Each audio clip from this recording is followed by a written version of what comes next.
بسم اللہ الرحمن الرحیم۔ حضرت حذیفہ رضی اللہ عنہ اور حضرت ابو ہریرہ رضی اللہ عنہ فرماتے ہیں کہ رسول اللہ صلی اللہ تعالیٰ علیہ وسلم نے ارشاد فرمایا، قیامت کے دن صفت امانت اور صلہ رحمی کو ایک شکل دے کر چھوڑ دیا جائے گا۔ یہ دونوں چیزیں پل صراط کے دائیں بائیں کھڑی ہو جائیں گی تاکہ اپنی رعایت کرنے والوں کی سفارش اور نہ رعایت کرنے والوں کی شکایت کریں۔ تمہارا پہلا قافلہ پل صراط سے بجلی کی طرح تیزی کے ساتھ گزر جائے گا۔ راوی کہتے ہیں کہ میں نے عرض کیا، میرے ماں باپ آپ صلی اللہ تعالیٰ علیہ وسلم پر قربان، بجلی کی طرح تیز گزرنے کا کیا مطلب ہے؟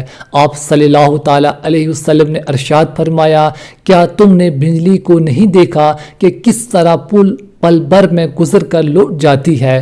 اس کے بعد گزرنے والے ہوا کی طرح تیزی سے گزریں گے، پھر تیز پرندوں کی طرح، پھر جوان مردوں کے دوڑنے کی رفتار سے، غرض ہر شخص کی رفتار اس کے اعمال کے مطابق ہوگی۔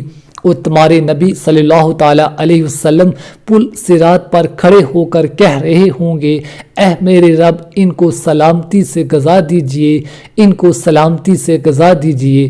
یہاں تک کہ ایسے لوگ بھی ہوں گے جو اپنے اعمال کی کمزوری کی وجہ سے پل صراط پر گھسٹ کر چل سکیں گے۔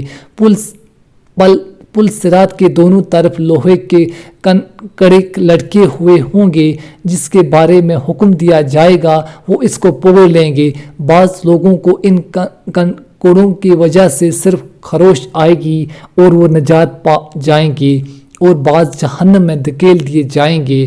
حضرت ابو ہریرہ رضی اللہ عنہ فرماتے ہیں، قسم ہے اس ذات کی جس کے قبضے میں ابو ہریرہ رضی اللہ عنہ کی جان ہے، بلا شبہ جہنم کی گہرائی 70 سال کی مسافت کے برابر ہے۔